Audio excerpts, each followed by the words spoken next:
आप दुखी होते हैं उसी तरीके से जो आपकी कुंडली के ग्रह होते हैं वो भी दुखी होते हैं। तो आज इस अवस्था में, सैडनेस अवस्था में, आज हम बात करने वाले हैं अंत में दुखी अवस्था की। कब जब प्लैनेट होता है दुखी अवस्था में होता है। तो एक जनरल सा आंसर इसका आपको भी पता है। आप जब ऐसी जगह पे जानते हो जहाँ पे आपको कोई जानता ना हो, जो आपके अगेंस्ट हो, उसके साथ आपको रहना पड़ा हो, तो वो कहीं ना कहीं दुखी अवस्था कहलाती है। ठीक इसी प्रकार से जन्म कुंडली में की हम बात करते हैं। जन्म कुंडली में जब कोई ग्रह कोई भी हो सकता है आपकी कुंडली में, शत्रु ग्रह के क्षेत्र में, यानी शत्रु है आपकी कुंडली में, शत्रु का कोई ना कोई घर है, उस घर में जाकर बैठ जाता है, या फिर शत्रु ग्रह की मालिकी उसकी दृष्टि हो जाती है, अथवा शत्रु ग्रह की राशि में बैठा हो, तो वह दुखी अवस्था में होता है। कहने का मतलब क्या, एग्जाम्पल से आप ज़्यादा अच्छा समझेंगे। मान लीजिए मैं यहाँ पे कुंडली लगाता हूँ एक स्कॉर्पियो की, 8 नंबर लिखा होगा। इसी तरीके से आपकी भी कुंडली होगी, उठा के आप देख लीजिए, आपको समझ में आ जाएगा। इस तरीके से कुंडली है। और अब हमने देखना है कि कौन सा प्लैनेट यहाँ पे दुखी अवस्था में होगा। तो देखिए, जुपिटर जो है इस कुंडली में जो है पंचम भाव का मालिक है, और शुभ में कहा जाएगा दूसरे भाव का स्वामी। अगर जुपिटर इस कुंडली में जाकर बैठ जाए अष्टम भाव में, तो ये जो क्षेत्र होता है 6, 8, 12, इन्हें दुष्ट स्थान कहा जाता है। अगर जुपिटर जाके यहाँ पे बैठ जाए, ठीक है जी। तो जुपिटर किन 2 भावों का मालिक है देख लीजिए, एक तो पंचम भाव, एक द्वितीय भाव, संतान का भाव, इंटेलिजेंस का भाव, अर्निंग का भाव, एक्सटेंशन ऑफ फैमिली का भाव। तो कहीं ना कहीं इसी तरीके से आप अपनी चार्ट को देख सकते हैं।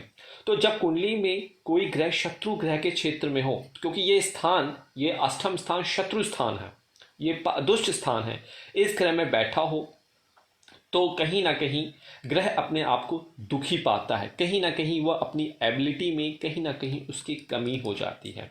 अपने शत्रु के घर में जाना पड़े तो वहाँ जाकर परेशानी का अनुभव हर किसी को होता है। इसी तरह से ग्रह भी जब शत्रु के घर में परेशान होता है, जब वो वहाँ पे जाता है, ग्रह की इसी अवस्था के कारण व्यक्ति को अनेक कष्ट, सोरो, ग्रीफ झेलने पड़ते हैं, और उसे परिस्थितियों के कारण कष्ट की अनुभूति होती है। और ये कब होगा, जब आपकी कुंडली में दशा अंतरदशा चलेगी। कब, या जुपिटर के साथ बुध चल जाए या बुध के साथ जुपिटर चल जाए। आपको अपने लग्न के हिसाब से इस चीज को एनालिसिस करना है, सिंपल तरीका है। तो जब दशा अंतरदशा आएगी तभी इसकी पीड़ा आपको करनी पड़ेगी, या फिर गोचर में जब बृहस्पति यहां से जाएं तब ये प्रॉब्लम हो सकती है। तो ये एक दुखी अवस्था होती है। गोचर में जब 6, 8, 12 का मालिक आपके शुभ ग्रहों से जाते हैं, शुभ ग्रहों से राशि से जाते हैं, तो कहीं ना कहीं यहाँ पे प्रॉब्लम आती है। तो दुखी अवस्था के कारण व्यक्ति को स्थान परिवर्तन होता है, जिसे आप कहते हैं स्विचिंग करना, स्विचिंग ऑफ जॉब। आज की डेट में इसे अच्छा कहा जाता है। पुराने टाइम में इसे कहा जाता था कि आपकी जॉब चेंज हो रही है, तो ये शुभ नहीं है। अपने प्रियजनों से अलग रहने की स्थिति पैदा हो जाती है ऐसी स्थिति में, और चोरी होने का भय, बीमार होने का भय, इस लगातार लगा रहता है। एक स्टेट ऑफ अनकंफर्टेबिलिटी, असमंजस की स्थिति जो होती है वो यहाँ पे बनी रहती है। तो ये दुखी अवस्था थी, और हमने यहाँ पे आपकी 10 के 10 अवस्थाएं कैलकुलेट कर ली हैं। आशा करता हूँ ये 10 अवस्थाएं आपको समझ में आई होंगी। नहीं समझ में आई है, प्लेलिस्ट सेक्शन को देखिए। मैंने बहुत कोशिश की है आपको सिंपल तरीके में समझाऊं। इसको आप टिप्स पे रख लीजिए, क्योंकि अगर ये टिप्स पे होंगी तो भविष्यवाणी करना आपके लिए बहुत आसान हो जाएगा। तो भविष्यवाणी अच्छी करनी है, और इन सीधे सीधे नामों से आपको पता लगा लेना है, तो आपको पता लग जाए कि आने वाली दशा, अंतरदशा, चरदशा आपके ऊपर कैसी होने वाली है।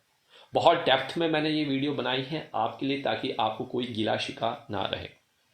तो जाते जाते किसी प्रकार की सहायता, हमारी ऐप डाउनलोड कर लीजिए या वेबसाइट पे विजिट कर लीजिए। इंस्टाग्राम, ट्विटर और कोरा पे आप अपना चार्ट एक क्वेश्चन के साथ शेयर कर सकते हैं। कोशिश होगी आपको जल्द से जल्द एक फ्री रिप्लाई दिया जाए।